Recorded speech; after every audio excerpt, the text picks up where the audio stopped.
Boa tarde, amigas, amigos, companheiras e companheiros. Estamos de volta com mais um Hora 13, aqui no canal da Resistência, para conversar, dialogar sobre aí alguns assuntos, dessa nossa interminável conjuntura brasileira, que tanto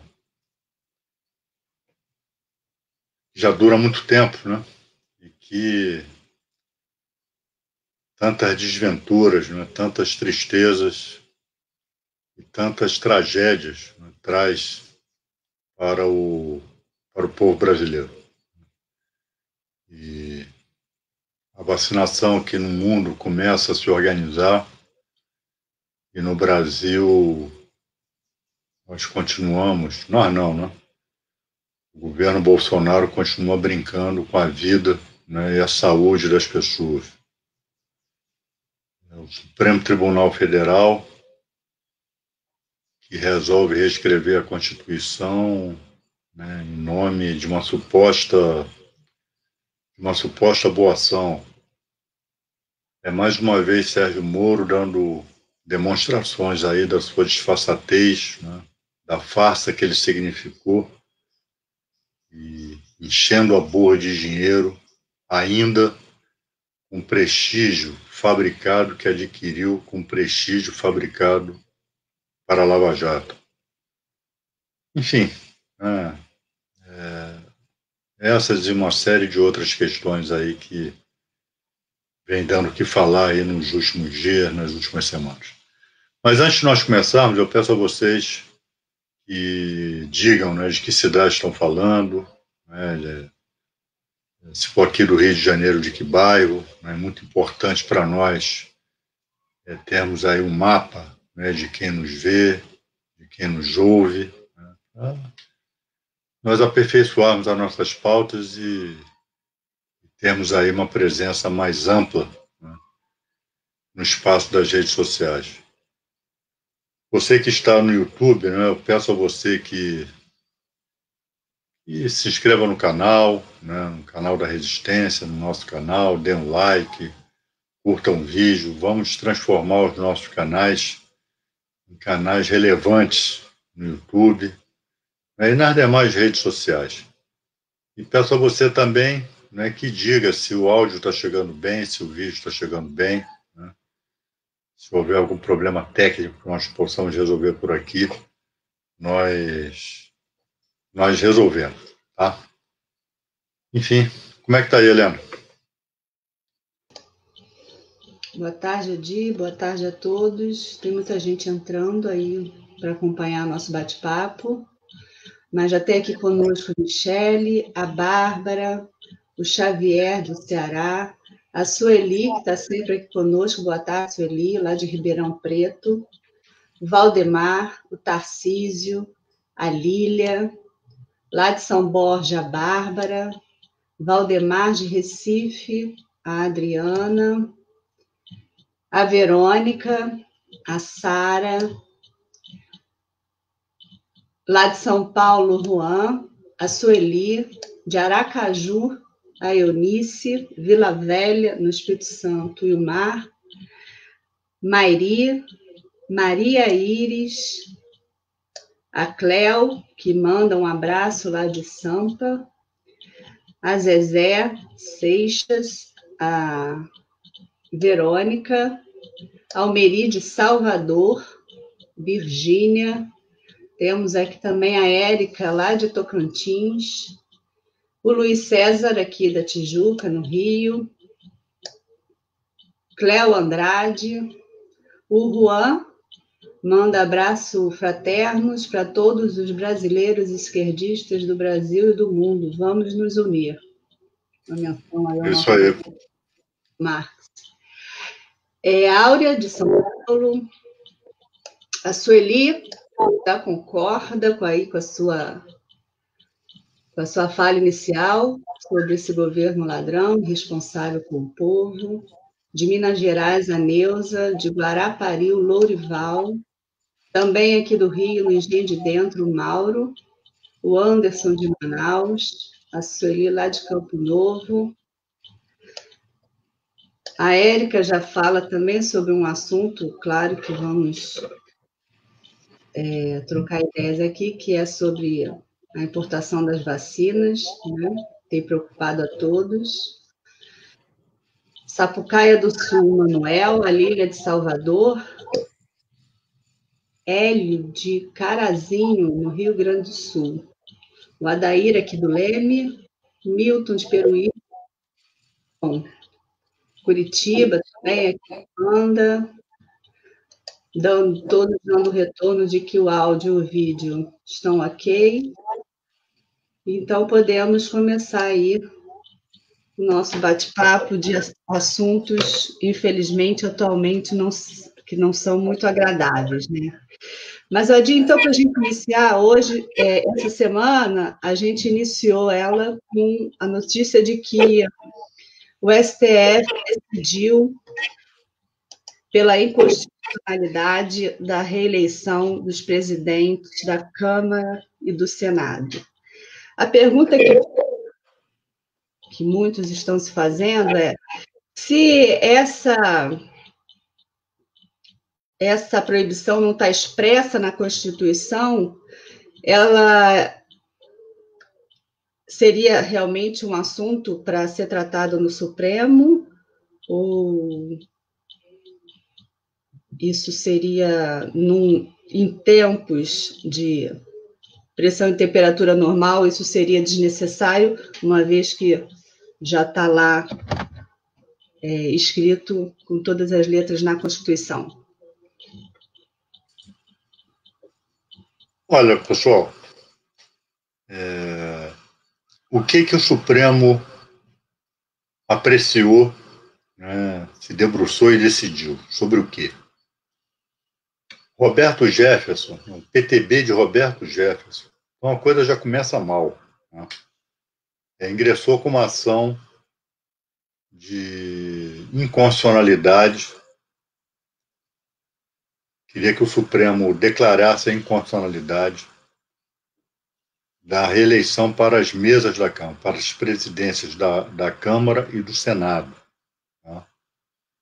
Já que havia um movimento no sentido de reconduzir Rodrigo Maia para a presidência da Câmara e Davi Alcolumbre para a presidência do Senado. Eu digo que começa mal. Começa mal já pelo autor da ação, né?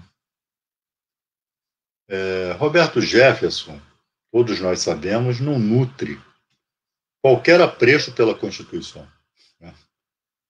Se existe alguém, né, que, aliás, já em tempos recentíssimos, né, atenta e atentou contra a Constituição, esse alguém é Roberto Jefferson. Está sendo investigado aí por atos, né? Lembram?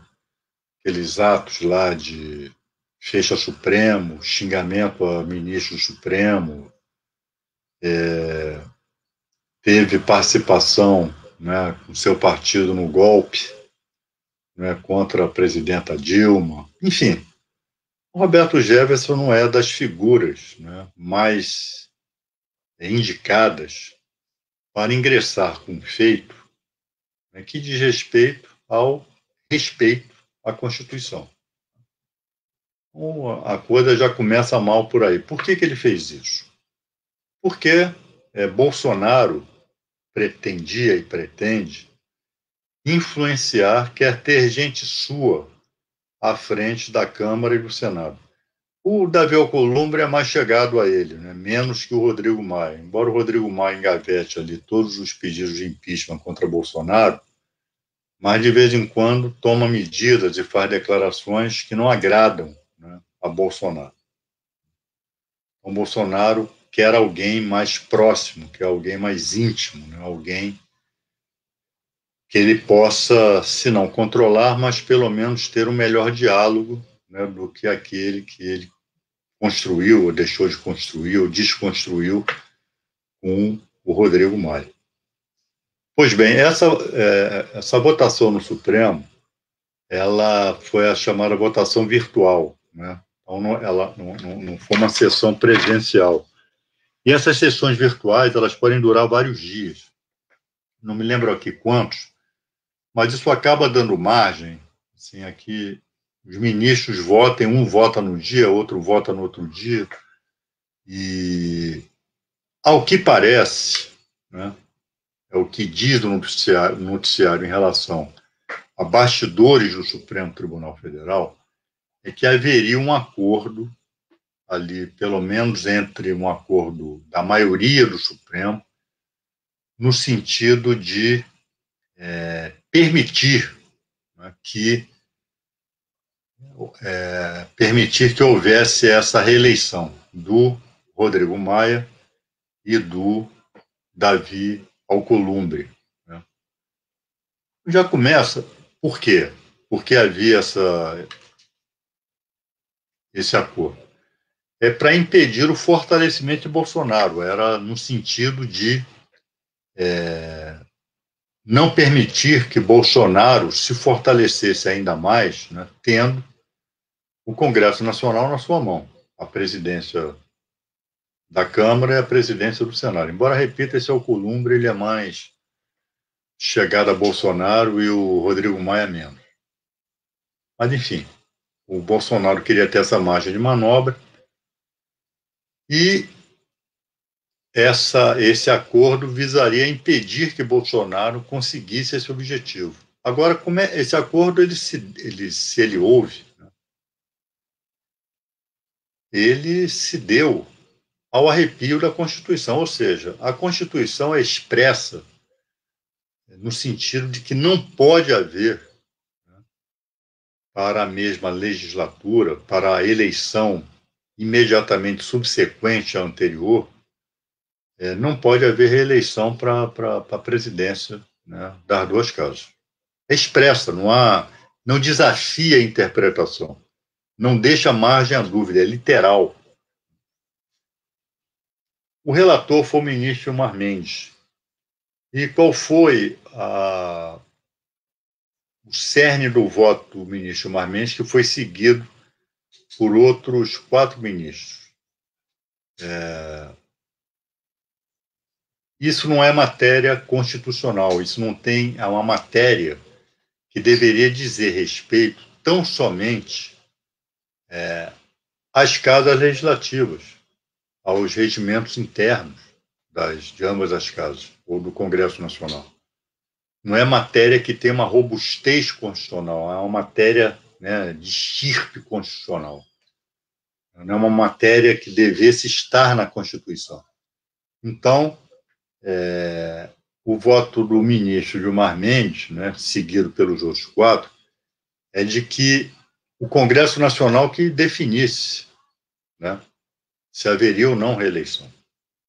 Ou seja, a Câmara e o Senado poderiam decidir que, embora a Constituição diga que não pode, mas passaria a poder, né, autorizada pelo Supremo Tribunal Federal, desde que assim desejassem as duas casas. Ou seja, a forçação de barra, né, o motivo pode ser o mais nobre, eu também não quero, assim como todos vocês e todas vocês que estão aqui conosco, estamos aqui juntos nesse momento, ninguém quer que Bolsonaro saia mais fortalecido ainda, tendo o presidente da Câmara e o presidente do Senado na sua mão. Agora, isso não pode se dar às custas da Constituição. A matéria não tem envergadura. Eu concordo, eu acho que isso não devia estar na Constituição. De fato, isso é assunto típico, né, de ato que se costuma chamar de ato interna corporis, ou seja, de ato que só diz respeito às duas casas legislativas, ao Congresso Nacional, à Câmara e ao Senado. Isso não tinha nada que está fazendo lá na Constituição, só que está. Então, para que não esteja, o correto é mandar uma emenda constitucional, um projeto de emenda constitucional, e suprimir esse artigo, ou estabelecer que pode haver reeleição, enfim.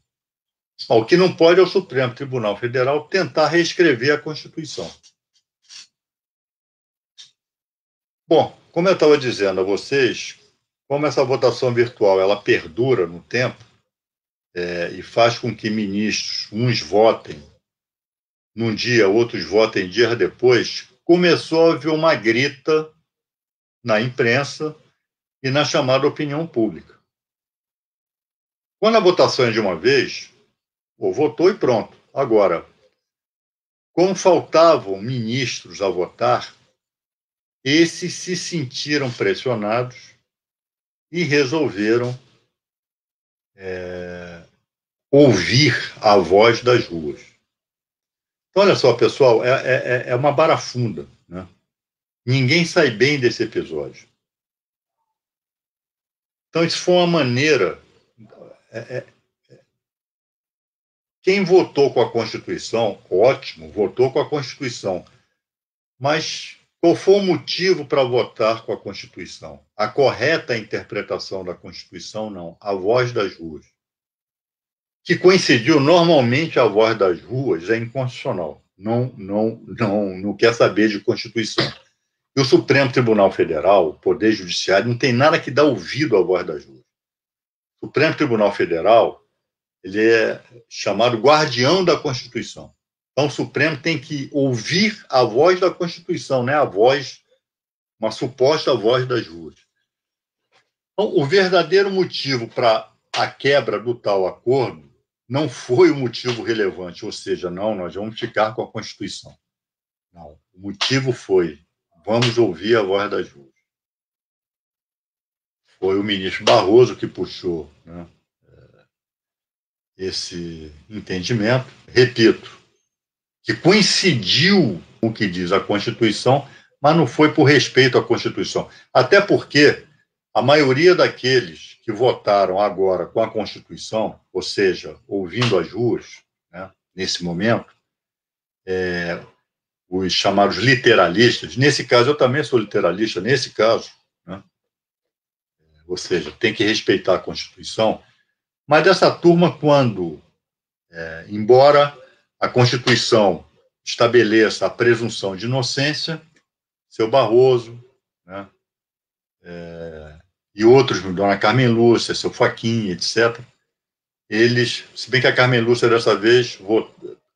Não, é exato, a Carmen Lúcia também votou, né, com a voz das ruas. Votou com a Constituição. Mas para dar o habeas corpus para o presidente Lula, né, no caso da presunção de inocência, não deram. Não interpretaram literalmente a Constituição. Isso mostra o grau de politização indevida do Supremo, né, o grau de hipocrisia. É um contrassenso, né? Isso faz com que as pessoas não confiem mais, né, nas chamadas instituições, nem dá para confiar com julgamentos desse tipo. Mas a maioria respeitou a Constituição. A maioria respeitou a Constituição, desrespeitando a Constituição. Como é que pode isso? Se respeitou, como é que respeitou desrespeitando? Porque a motivação real, aquela que não é expressa com todas as letras, não foi a Constituição, foi a chamada voz das ruas. Quando é para desrespeitar a Constituição e ficar com a voz das ruas, esses que votaram agora com a Constituição votam contra, quando interessa, quando o Lula está no meio da jogada, como foi o caso da presunção de inocência. Então, menos mal, né, que nesse caso a Constituição tenha sido respeitada. Cabe agora, né, lá na Câmara e no Senado, formar maioria contra Bolsonaro. Isso é o que tem que ser feito.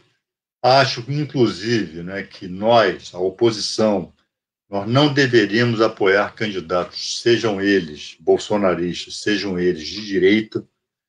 Acho que o PT, inclusive, como é o maior partido de oposição, deveria apresentar uma candidatura, mas essa é a minha opinião.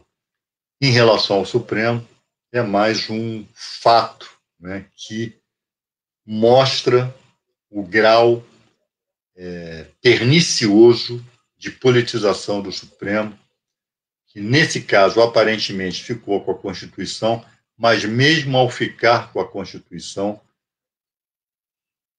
se distanciou da Constituição com essa história de ouvir a voz da ruas. É a minha opinião a esse respeito. Como é que está aí, Helena? Vadir, enquanto você falava sobre essa questão, ainda muita gente foi entrando.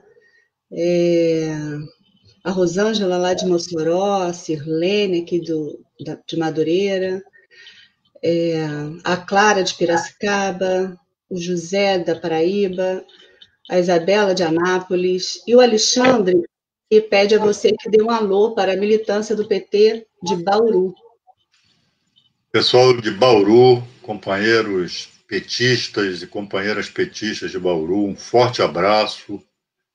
Não vamos desistir da luta, né? Os aí, né, vamos nos mirar nos exemplos aí recentes do Chile e da Bolívia. Os povos, quando resolvem assumir as rédeas do seu destino, são sempre vitoriosos. Então, o povo brasileiro tem que assumir as rédeas do seu destino. E para isso, os militantes, né, que são a vanguarda avançada, né, são a vanguarda avançada do povo, não podem esmorecer e não podem desanimar. Então, um forte abraço aí ao pessoal de Bauru.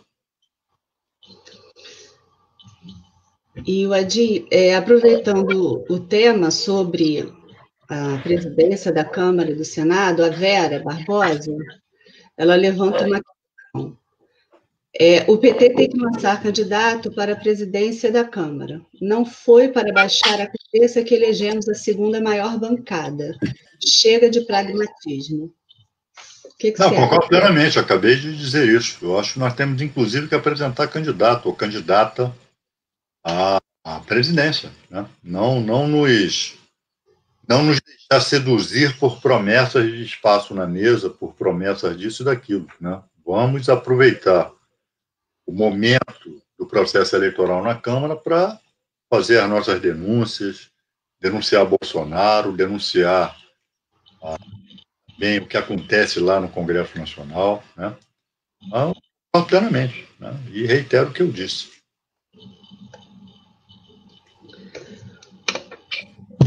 Bom, dando continuidade aqui às nossas pautas não muito agradáveis, uma das questões que estão deixando as pessoas um pouco curiosas é que nos parece que o Moro que conhecemos, o Moro do combate à corrupção e o Moro de agora estão meio contraditórios, né? Nós vimos que ele, essa semana, deu um parecer favorável ao milionário israelense que está envolvido em casos de corrupção, assim, bastante vultosos, né? E ele deu um parecer favorável a ele.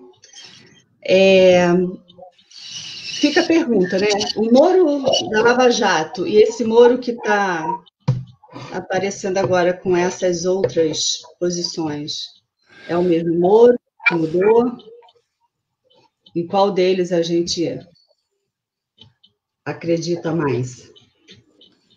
Não, eu não acredito em nenhum dos dois. Mas, para encerrar o assunto anterior, mesa da Câmara tal, pronto. Eu estou aqui com a Vera Barbosa. Meu candidato é meu amigo, camarada, companheiro Paulo Pimenta. Estou lançando aqui Paulo Pimenta, candidato à presidência da Câmara dos Deputados. Pronto. Fica aí lançado aí, Pimenta. Segura essa, hein? Mas em relação ao Moro, primeiro, assim, o Moro agora, infelizmente, né? Quando eu digo infelizmente é porque eu sou advogado. Fui presidente da OAB do Rio de Janeiro. Então me incomoda profundamente saber que Sérgio Moro também agora, né, tem inscrição na Ordem dos Advogados do Brasil. A OAB do Paraná deu a inscrição que ele requeriu. Então, embora eu me recuse a reconhecê-lo e a chamá-lo de colega advogado, até porque Sérgio Moro odeia a advocacia, Sérgio Moro ajudou a desmoralizar a advocacia, Sérgio Moro hostilizou a advocacia enquanto foi juiz.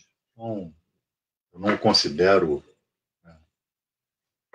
Mas, formalmente, legalmente, ele pode ser contratado, seja lá por quem for, para fazer, desde que dentro da lei, para dar parecer, para atuar em processo, enfim.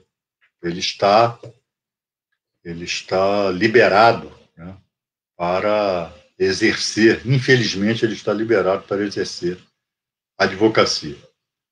E agora, depois nós já comentamos isso já diversas vezes por aqui, em outros lugares, essa esdrúxula contratação dele, né, para uma consultoria que está organizando a recuperação judicial das empresas que o Moro quebrou como juiz, né? Então, isso já mostra o seu distanciamento daquilo que nós conhecemos como ética, né? Ele tanto pregou, né, como juiz, ele agora mostra mais uma contradição e mais se distancia da tal ética, não é, que ele tanto defendeu como juiz na Lava Jato. Eu repito, para um advogado comum, alguém que ligue para mim, doutor Adir, quero contratar seu serviço e gostaria de um parecer seu acerca de uma determinada questão. Ninguém é contratado para dar parecer contra. Então, o fato de o Moro estar dando um parecer favorável, seja lá para quem for, né, isso não foge às regras. Né? Se não for um absurdo, porque quem está assinando é ele. Se for um parecer absurdo, quem vai se desmoralizar é ele. É um parecer, não é uma decisão judicial, ele não é mais juiz. Ocorre que esse bilionário israelense, Benjamin Nemitz, esse é o nome, é um sujeito envolvido, não sei se culpado ou inocente, mas o nome dele aparece em vários episódios aí de mega corrupção. Não é isso aí que o Moro chamou do maior escândalo de corrupção no Brasil, que foi a Lava Jato, com base no qual ele quebrou as empresas. Não, isso é coisa de profissional mesmo. E por que esse sujeito contratou o Sérgio Moro? É pelo vasto saber jurídico do Sérgio Moro? Quer me parecer que não, até porque ele não tem vasto saber jurídico. Então, Moro, mais uma vez, está lucrando muito, com o prestígio fabricado da Lava Jato e fabricado para ele, Moro. Né? Ou seja, o Moro ele ganhou um status de arcanjo implacável da moralidade, né?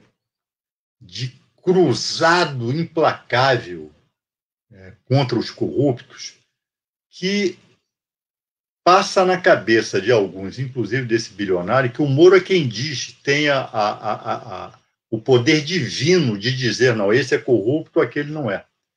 Então, como ele vai ganhar muito dinheiro também com esse parecer, ele está dizendo, não, esse aqui não é corrupto, não. É para isso que ele é contratado. É para isso que a assinatura dele é cobiçada, né, para integrar consultorias e para dizer se alguém é ou não é corrupto, se praticou ou se não praticou corrupção. No caso desse israelense, desse bilionário israelense, é um imbróglio aí envolvendo a Vale do Rio Doce, e ao que parece, isso está sendo... Ele foi condenado já, ele está recorrendo dessa condenação, numa arbitragem lá em Londres, né, um caso rumoroso, envolvendo a Vale do Rio Doce, né, que está se desmoralizando também com esse processo. E a questão é a seguinte, não é que ele seja inocente, que ele não tenha praticado ilícitos. A defesa dele é no sentido de que a Vale sabia no que estava se metendo.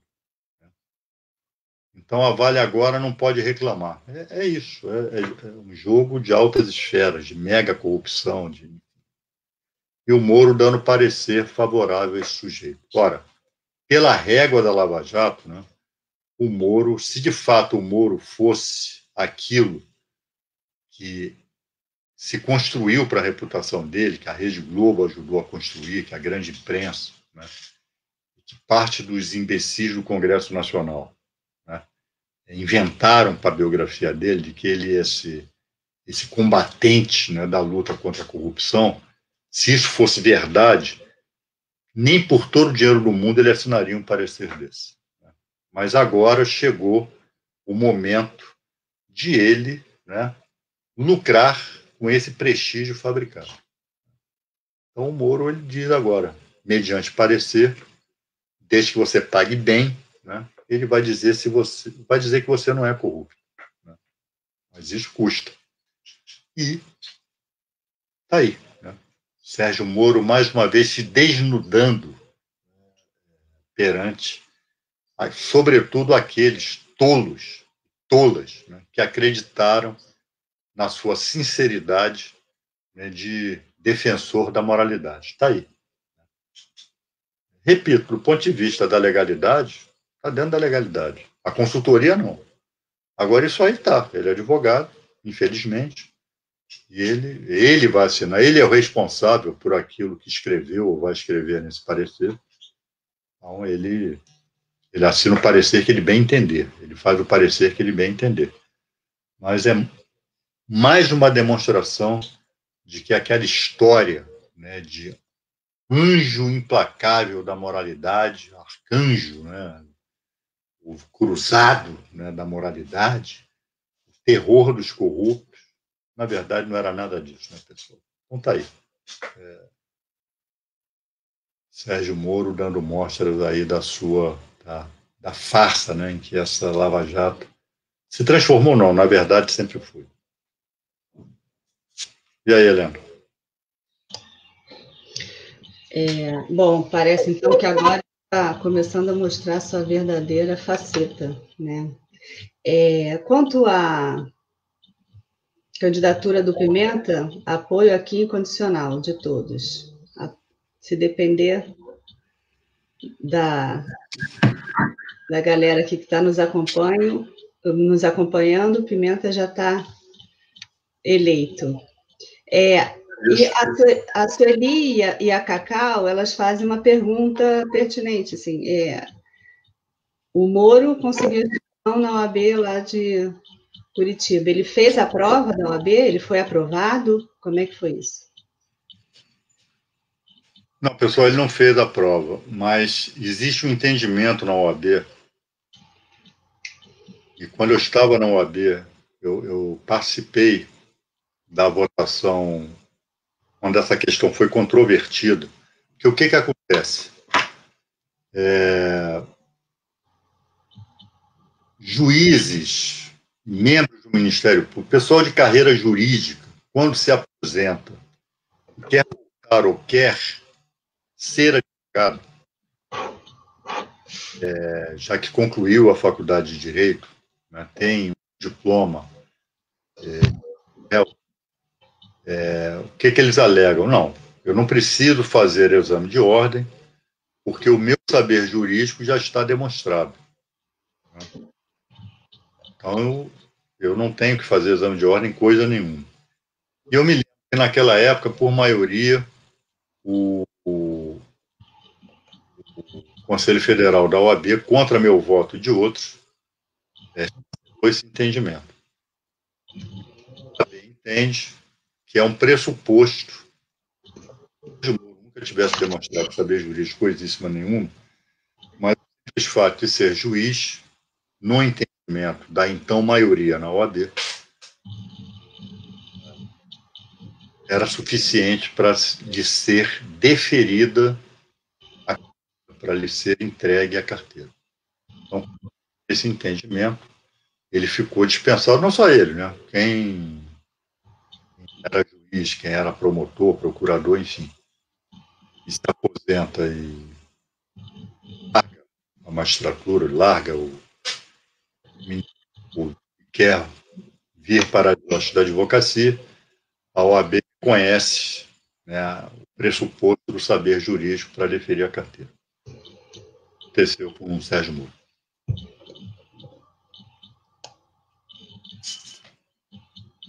E aí, Helena? Vadir, antes da gente entrar no nosso próximo ponto, que seria em relação a essa questão da vacinação, o Maison faz uma pergunta aqui. Ele falou, Adia, você pode falar sobre a questão das armas, sobre o fato de ter sido zeradas alíquotas de importação? Para ele, com isso, a desgraça fica completa. Isso ele está cumprindo, né, o que prometeu, né? Ele está esse governo, o que é esse governo, né? Num país cada vez mais violento, né? Um país cada vez mais racista, um país em que os conflitos sociais tendem a recrudescer por causa dele, governo, né? Pandemia, desemprego. Estamos à beira de mergulhar no caos social e ele libera a importação de armas, ou seja, não taxa, né? Você vai lá, compra a arma lá nos Estados Unidos, traz para cá e não paga imposto. Então, mostra a vocação genocida, né? A vocação de violência, a vocação de desamor ao povo, né? Desse ao mesmo tempo, como alguém colocou aqui, né? Ao invés de nós estarmos aqui importando as vacinas, nós estamos importando arma. É isso. Infelizmente é isso. Pois então, vamos à vacina, né? Enquanto a gente vê aí em todas as partes do mundo organização em relação à vacina, países se mobilizando e se organizando para isso, a gente assiste aqui o ministro da Saúde dizendo que precisa de pelo menos 60 dias para aprovar qualquer vacina, a despeito de toda a urgência que essa pandemia exige, e vemos um vídeo em que Bolsonaro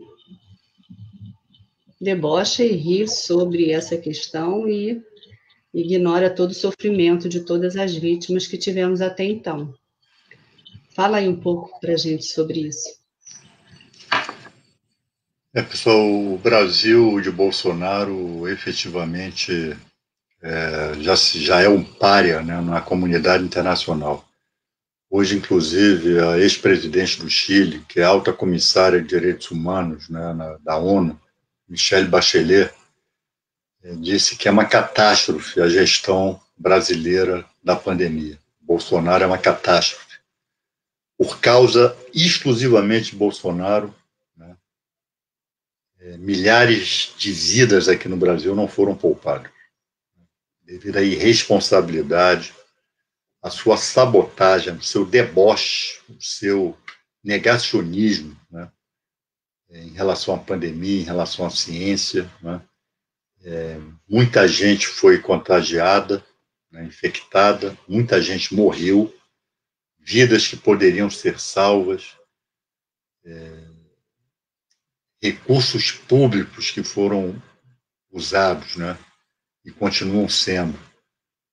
Já estamos praticamente numa segunda onda da pandemia no Brasil. Aqui no Rio de Janeiro, o sistema de saúde já entrou praticamente em colapso. Em diversas cidades do Brasil, e me refiro inclusive a grandes cidades, né? Já o número de leitos já chegou perto da saturação, já chegou quase a 100%, não há mais vaga na UTI, as filas para as UTIs, elas já estão quilométricas, né?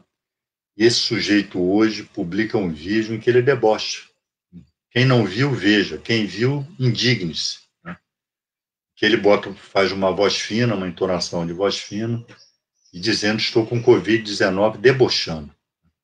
Sobretudo aqueles e aquelas que perderam entes queridos, né? Que tem gente internada lutando pela vida nas UTIs. Né? Como é que alguém pode, sem se indignar, sem se revoltar, assistir a um vídeo desse? E no cenário, né, no momento em que os países, aí nos mais diversos quadrantes, começam já, inclusive, a aplicar a vacina. Ontem, o Reino Unido começou a vacinar a sua população.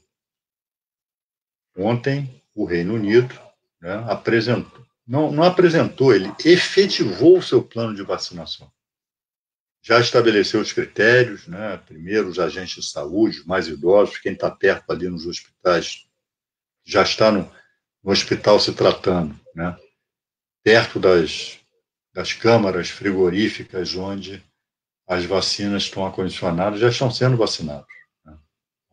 As reportagens nos mais diversos noticiários do mundo, né, eles mostraram isso, até matérias emocionantes em relação a isso. Porque a grande aspiração da grande maioria da humanidade, aqueles que estão gozando, né, embora muitos doentes, contagiados pelo vírus, né, mas com a saúde mental em dia, né, esses querem se vacinar.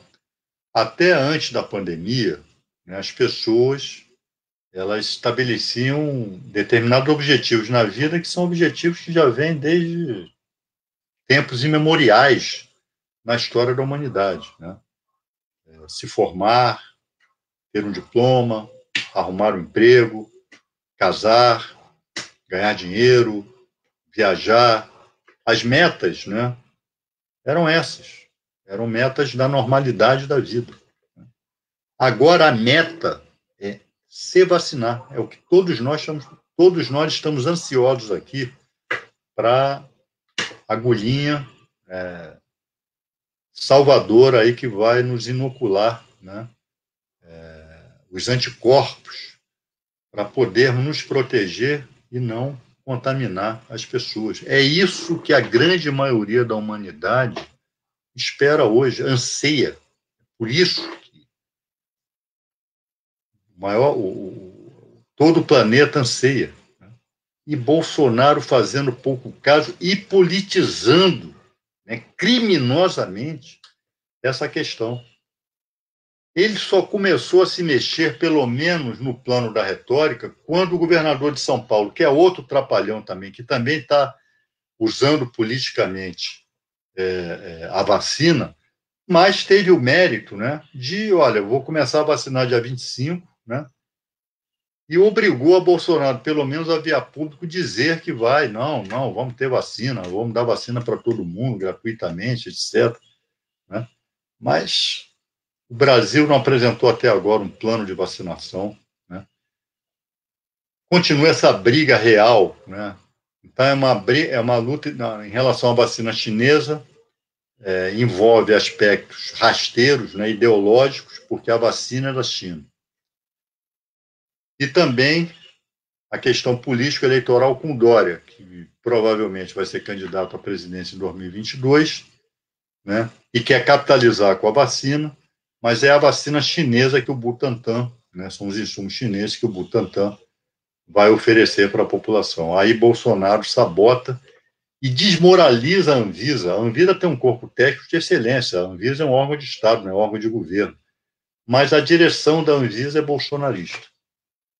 E vai esse ministro da Saúde, que não sabe o que faz lá, bater boca com os governadores, não é? E não apresenta um plano de vacinação e diz que a Anvisa... Ora, se as congêneres da Anvisa em todo o mundo já deram um sinal verde para a vacina, a Anvisa não tem que dar pitaco. Essa vacina tem que ser distribuída, o Brasil tem que apresentar o seu plano de vacinação. Isso diz respeito a salvar a humanidade, a salvar vidas, a vida de milhares de brasileiros. Não fazer isso, brincar com isso, é tangenciar o genocídio. E é com isso que Bolsonaro tangencia desde sempre e desde cedo, debochando da doença, sabotando, né, as iniciativas de vacinação. O Brasil que tem uma tradição de excelência em planos de vacinação. O Brasil exporta know-how de logística, de organização de vacinação. As nossas campanhas de vacinação aqui, ao longo das décadas, né, sempre foi um sucesso. As campanhas sempre foram um sucesso. Sempre. Né? Poliomielite, da gripe, varíola, das mais diversas. Né? Febre amarela. Né? Vem lá de trás. Nós sempre tivemos nós que estamos, né, do ponto de vista do ranking em diversos setores aí, nós estamos lá atrás, mas em relação à campanha de vacinação, a organizar planos de vacinação, nós estamos na vanguarda, né, dos países. E Bolsonaro quer jogar isso por terra, né, com a sua irresponsabilidade, com o seu ímpeto genocida, com a sua necrofilia, né? Então, um sujeito que importa armas, né, não taxa a importação de armas e fica sabotando a importação de vacinas. Mas já há reação em relação a isso, né? Bolsonaro, se ele tentar fazer isso, se ele for em frente com isso, vai ser atropelado. Isso pode, inclusive, abreviar o seu governo, ou ser um fator em 2022 para se livrar dessa praga, se livrar do vírus e se livrar de Bolsonaro. São duas pragas das quais o Brasil tem que se livrar, o mundo, né, tem que se livrar.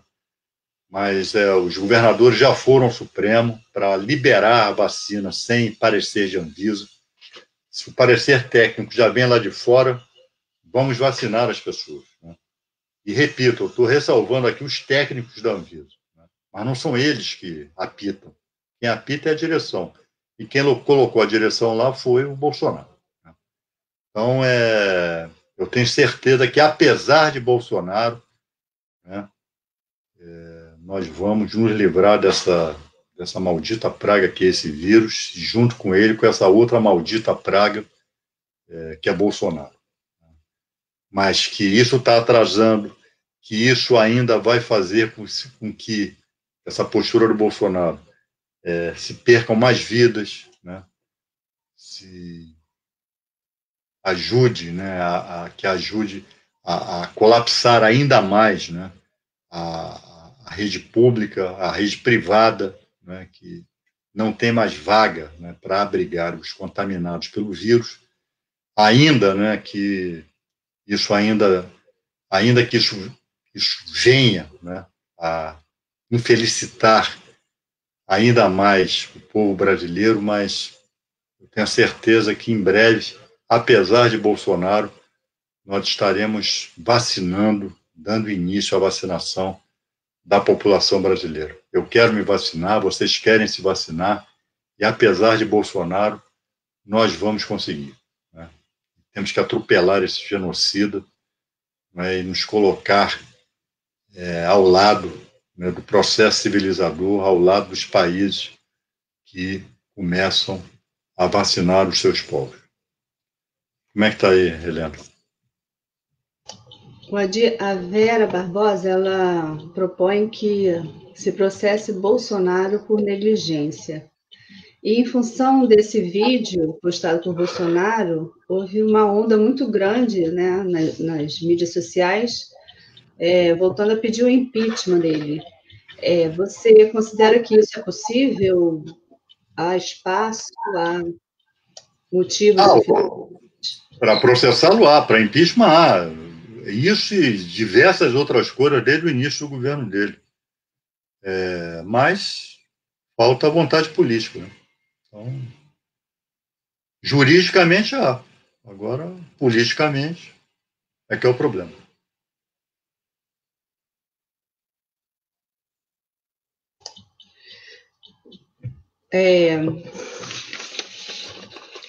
Como nosso último ponto aqui. Agora, eu estou vendo aqui, eu não vou nem citar o nome, né? Tem gente aqui, quer me fazer o favor de não aparecer onde eu estiver, e aí não é questão de liberdade de expressão, não.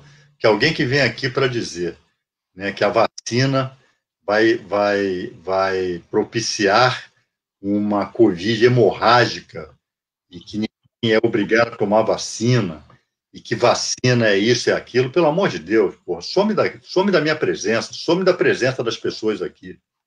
Vá a sua imbecilidade longe daqui. Pô. Eu não vou parar com imbecil, não. Vá ser imbecil longe daqui. Pô. Você é um criminoso. Quem vem para cá falar um negócio desse é um criminoso. É um moleque criminoso.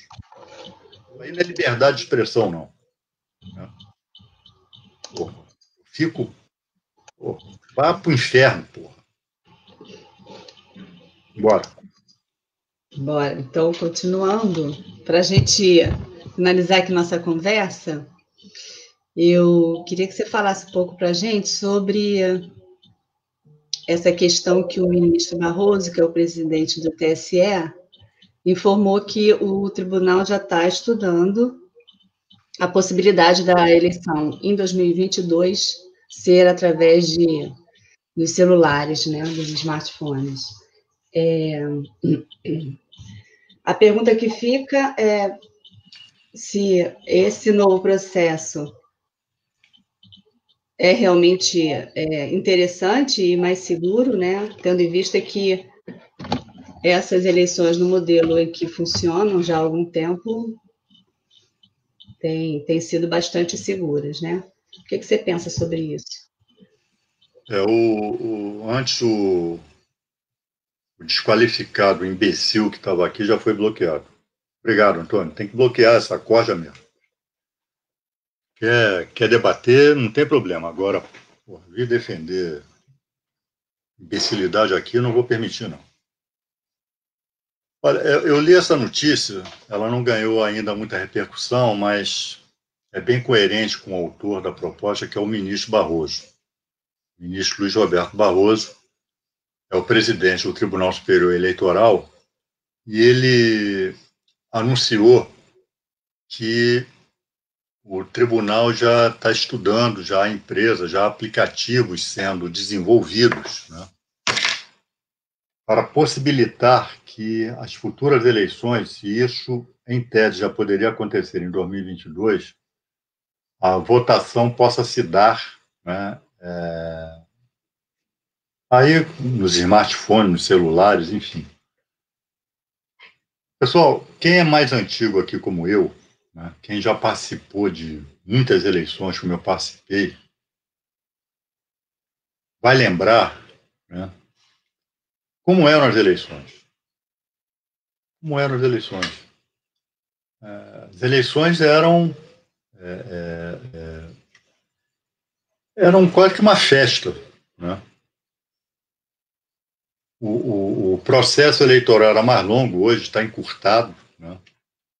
Era muito panfleto na rua, era outdoor, era cartaz, era...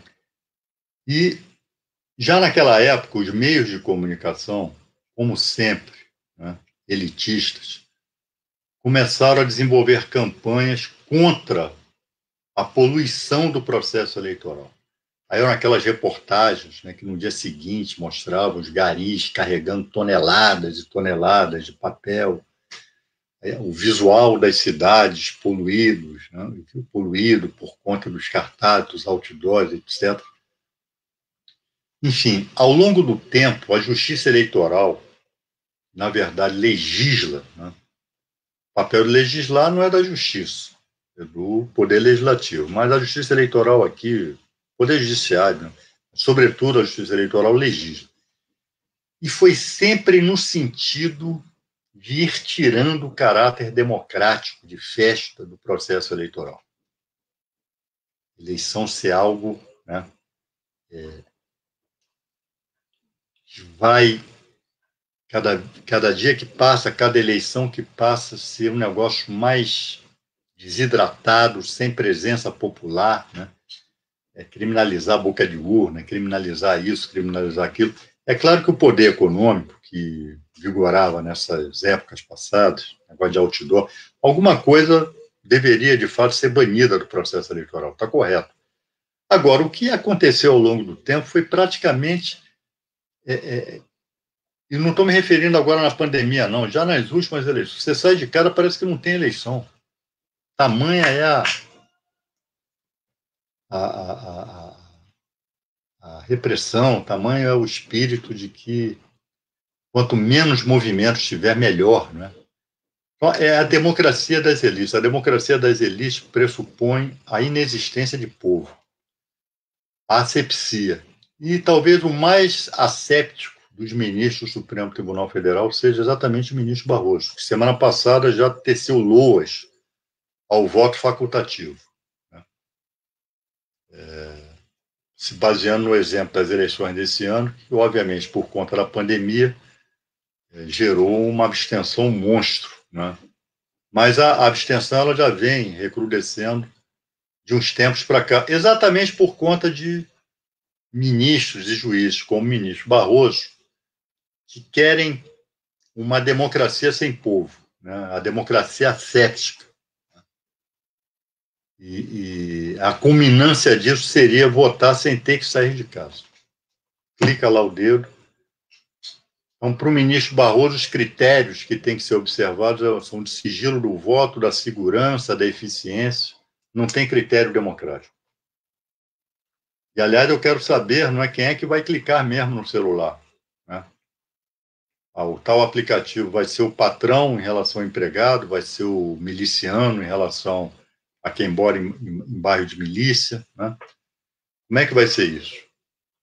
Mas, na verdade, é a desidratação, né, da presença popular nas eleições. É isso, esse é o grande objetivo dessa turma, né? É a democracia ascética, a democracia sem povo, né?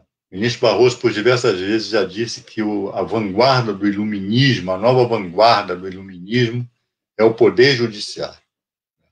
O povo não sabe escolher muito bem, então a gente escolhe pelo povo. A gente escolhe quem vai ser. A gente que eu falo é o judiciário, né? Estou me colocando aqui no lugar deles. Lula não vai ser candidato, né? Fulano não vão ser candidatos. Eu escolho quem vai ser candidato, eu escolho em quem você vai votar, enfim.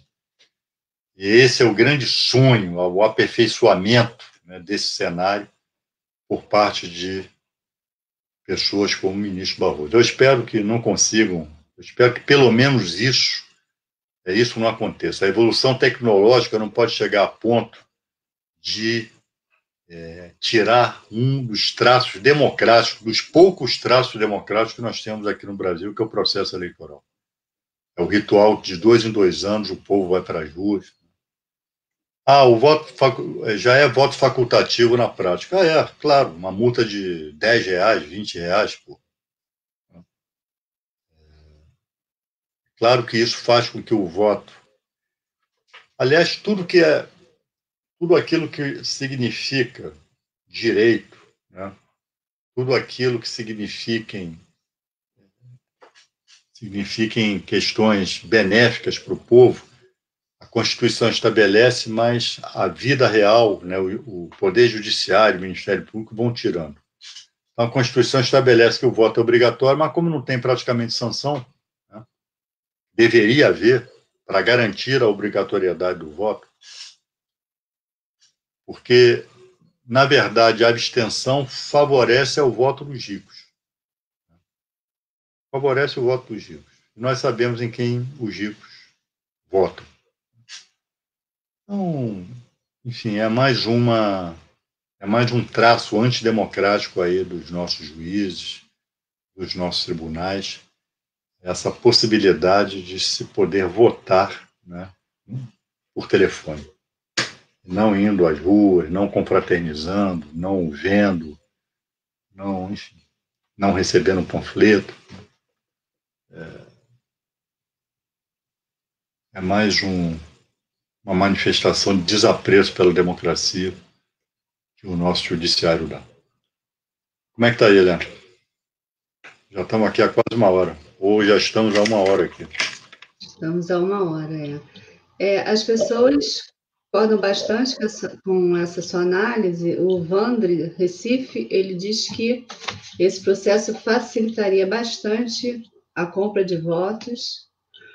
O Walter Vila Real fala que seria a volta dos candidatos biônicos. E, de uma forma geral, as pessoas dizendo que isso faz parte do cenário da criminalização da política, né? Sobre essa festa que era... É verdade.